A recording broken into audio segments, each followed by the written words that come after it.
Hi friends, Bigg Boss season 9 నిన్నటితో ముగిసింది. Kalyan Padala Bigg Boss season 9 విజేతగా అవతరించి చరిత్ర సృష్టించాడు. తన నిజ రన్నర్ టైటిల్తో సరిపెట్టుకుంది. మూడో స్థానంలో నిలిచిన డేమన్ పవన్ 15 లక్షల బ్రీఫ్ కేసుతో బిగ్ బాస్ హౌస్ నుంచి బయటకు రాగా ఎమినియల్ 4వ స్థానంలో నిలిచాడు. ఇక సంజన 5వ స్థానంలో ఎలిమినేట్ అయింది. ఇక బిగ్ బాస్ ట్రోఫీ అందుకున్న కళ్యాణ్ పడాలకి 35 లక్షల ప్రైజ్ మనీ అందించారు. గోకొని తినేవాడి దగ్గర లాక్కొని తిన్నట్టుగా ఉంది Bigg Boss season 9 prize money వ్యవహారం. బిగ్ బాస్ సీజన్ 9 ట్రోఫీ గెలిచిన వాళ్ళకి 50 లక్షల రూపాయలు ప్రైజ్ మనీ ఇవ్వబోతున్నామని ఆర్భాటంగా ప్రకటించారు హోస్ట్ నాగార్జున గారు. 50 లక్షల దినమ్మ జీవితం తప్పక లైఫ్ సెట్ అయిపోతుందని అంతా అనుకున్నారు. కానీ బిగ్ బాస్ ఆటలో గెలిచి 50 లక్షల ప్రైజ్ మనీ అందుకోవడం అంటే అంత ఈజీ కాదు. పచ్చిగా చెప్పాలంటే నానా సంకలు నాగాల్సిందే. ఆ బిగ్ బాస్ గారు ఇచ్చిన అడ్డమైన పనులు చేయాలి, నానా మాటలు పడాలి, అన్ని పడ్డా కూడా అదృష్టం కలిసి రావాలి. 4వ సీజన్ వరకు విన్నర్ ప్రైజ్ మనీ 50 లక్షలు అంటే గెలిచిన వాళ్ళకి ఆ 50 లక్షలు ఇచ్చేవారు. కానీ సీజన్ 4తో ట్రెండ్ సెట్ చేశాడు సోహెల్. 25 లక్షల బ్రీఫ్ కేసు తీసుకుని గేమ్ చేంజర్గా నిలిచాడు. ఆ తర్వాత నుంచి ఈ బ్రీఫ్ కేస్ వ్యాపారం కంటిన్యూ అవుతూనే ఉంది. సోహెల్ తర్వాత హర్యానా, యావర్, శ్రీహాన్ వీళ్ళు కూడా గ్రాండ్ ఫినాలేలో బ్రీఫ్ కేస్ ఆఫర్నికి టెంప్ట్ అయ్యి బిగ్ బాస్ హౌస్ నుంచి బయటకు వచ్చిన వాళ్ళే.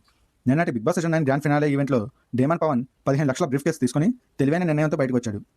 మూడో స్థానంలో ఎలిమినేట్ అయిన డేమన్ పవన్ 15 లక్షలతో బయటకు వస్తే, రెండో స్థానంలో ఎలిమినేట్ అయిన తంజాకి ట్రోఫీ పోయింది.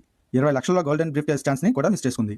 మొత్తానికి డేమన్ పవన్ తీసుకున్న 15 లక్షలని విన్నర్ ప్రైజ్ మనీలో మినహాయించగా, ఇక ట్రోఫీ గెలుచుకున్న కళ్యాణ్ పడాలకి 35 లక్షల ప్రైజ్ మనీ చెక్ అందించారు. దాంతోపాటు ఒక కారు, మరో 5 లక్షల వాచర్ను కూడా అందించారు. అయితే కళ్యాణ్ అందుకున్న 35 లక్షల్లో భారీ కొత్త పడక తప్పదు. 35 లక్షల్లో అతని చేతికి వచ్చేది కేవలం 16 లక్షలు మాత్రమే. అదేంటి మరి మిగిలిన అమౌంట్ బ్యాంకులో కానీ వేస్తారా అంటే అంత సీన్ లేదు. వాస్తవంలోకి వెళ్తే విన్నర్ ప్రైజ్ మనీలో 50 లక్షల ప్రైజ్ మనీ అందుకుంటే అందులో చేతికి వచ్చేది అక్షరాల 23 లక్షలు మాత్రమే. మిగిలిన 20 లక్షలు ట్యాక్స్ జీఎస్టీ పేరుతో భారీ కొత్త విధిస్తారు. ఆ ట్యాక్స్ కోతలన్నీ మినహాయించుకున్న తర్వాతే మిగిలిన మొత్తాన్ని ఇస్తారు. అది కూడా వెంటనే అమౌంట్ జమ చేయరు. అగ్రిమెంట్ ప్రకారం అన్ని పూర్తయిన తర్వాతే అమౌంట్ అకౌంట్లో పడుతుంది. కొన్నిసార్లు అయితే ఏడాదికి పైగా సమయం పట్టిన వాళ్ళు కూడా ఉన్నారు. కాబట్టి విన్నర్ ప్రైజ్ మనీ 50 లక్షలు ఇస్తే అందులో అన్నీ మినహాయించుకొని చేతికి ఇచ్చేది 23 లక్షలు. కానీ ఇప్పుడు కళ్యాణ్ పడాలకి రావాల్సిన 50 లక్షల ప్రైజ్ మనీలో 15 లక్షలు డేమన్ పవనే తీసుకున్నాడు. ఇక మిగిలింది 35 లక్షలు మాత్రమే. కానీ 35 లక్షలు చేతికి ఇచ్చారు. ఇందులో కూడా భారీ కోతలు పెట్టి చివరికి అతని చేతికి ఇచ్చేది 16 లక్షలు మాత్రమే. 2017లో కూడా Bigg Boss winner prize money 50 లక్షలు వస్తే అందులో ట్యాక్స్ రూపంలో 13 లక్షలు కట్ చేసి మిగిలిన 37 లక్షలు ఇచ్చేవారు. కానీ 2017 తర్వాత నుంచి జీఎస్టీ అమల్లోకి రావడంతో విన్నర్ ప్రైజ్ మనీలో భారీగా కోతలు పెట్టారు.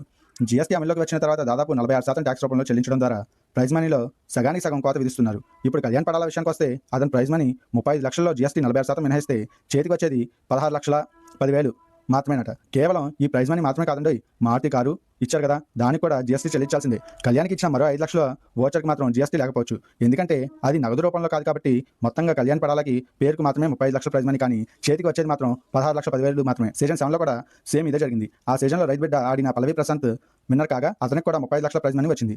ఆ సీజన్లో ప్రిన్స్ యావర్ 15 లక్షల బ్రీఫ్ కేసు తీసుకున్నాడు.